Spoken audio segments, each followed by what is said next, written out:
To another Straight Up Tuesday tip. I'm 𝗤𝘃𝗀𝗀𝘀, licensed agent with Second City Real Estate. With me as always, Mark 𝗬𝘁𝗍, founder and owner of 𝗤𝘃𝗱𝗰𝗀𝘀. And with us for, I believe, the third time, we have Chris Puleo, the producing area manager from Puleo Group, powered by Neighborhood Loans. For those who haven't caught up on some of the older episodes, Chris had two awesome episodes, 44 and 130. If you're interested in learning about different lending products, I would highly recommend going back to those. But getting back to today, Chris, some good news. It looks like the FHA limits have increased yet again. They have, and this is the most substantial increase we've seen in over a decade, which was really needed based upon market and values, how high they've gone up. So about $50,000 across the board. So on a single family FHA, the loan is now $472,030. 2 units, $604,400. 3 units, $730,525, and a 4-unit FHA is now $907,900. What was a 4-unit prior to that? So you said about 50 grand. These are all up about 50 grand. Well, actually, the 4-unit went up the most. That actually went up a little bit, just under 100,000. A 4-unit prior was 809,150. So kind of went from anywhere between 50 to 90,000, depending on the units. So, obviously substantial, much needed, and also, putting consumers in the best position to house hack, to, buy these multi-units, and some other great products, even that are incorporated with FHA to get you in even cheaper that first and second year also, that we can talk about in a later date. Got it. So it's great that the limits are up. I guess for our listeners looking at the 3-unit or 4 units, though, we still have to pass what FHA has as deemed as the self-sufficiency test. Is that correct? And 2, can you describe that to our listeners? Yes, that is correct. And definitely coming into play right now, especially with the higher interest rates. So how that is calculated is takes the market rents of all units. Okay. FHA assumes eventually this will be an investment property for you. Okay. And they take the market rents times 75%. And your principal, interest, taxes, insurance, and mortgage insurance cannot exceed that calculation. Okay, so that's very, very important. If you look at my previous episodes with you guys, where I stated the biggest issue you have that on is 3-unit properties. Even in today's rate environment, and luckily rates have started to retreat a little bit, those 4-unit properties are getting through okay.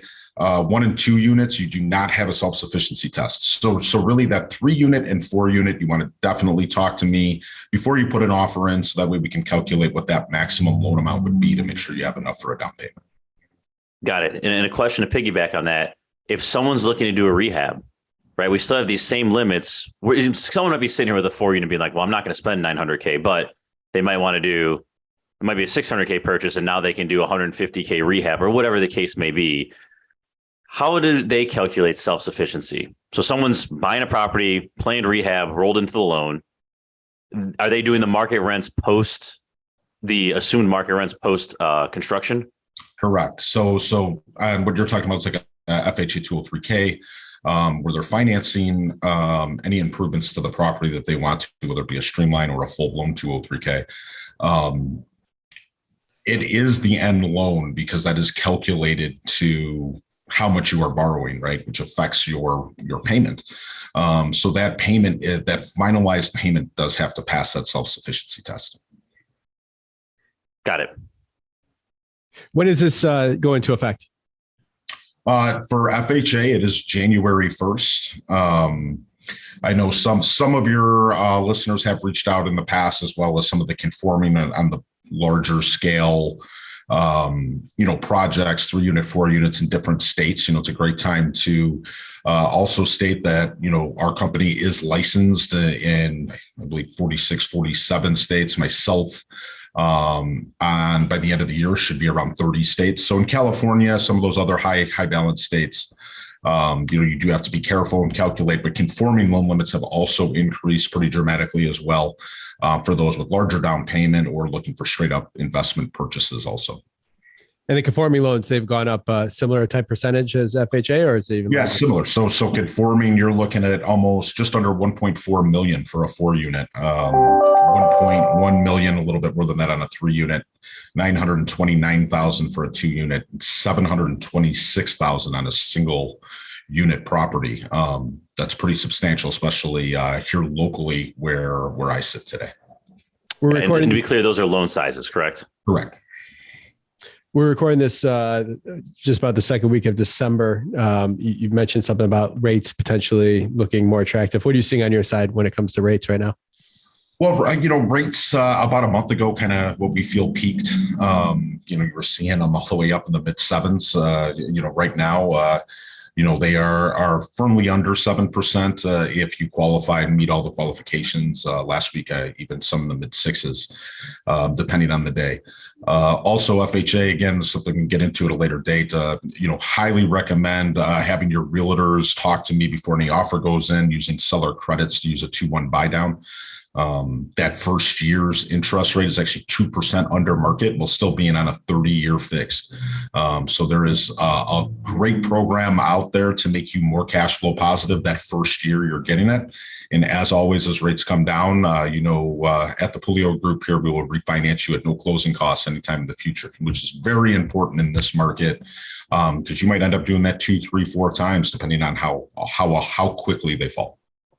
All right, listeners, if we just dropped a lot of 6-digit numbers on you, a couple 7-digit numbers. So the 3 of us have the advantage of having these numbers written in front of us. But if you're driving right now, we will definitely link to this in the show notes, and it'll be on the website. And we'll probably have some sort of article on @𝗬𝘃𝗲𝗏𝗵𝗁. So you can pull that information. A little plug. You can go to my Facebook. You can look me up on Facebook. Chris Puleo or the Puleo group. Both personal and my professional page. We do have something linked there showing what all the new loan limits are. Please like my pages. I get a lot of information out, a lot of videos out as well. Really to try to inform the consumer as often as possible. And this is, make sure one more time, powered by Neighborhood Loans. Yes, that is.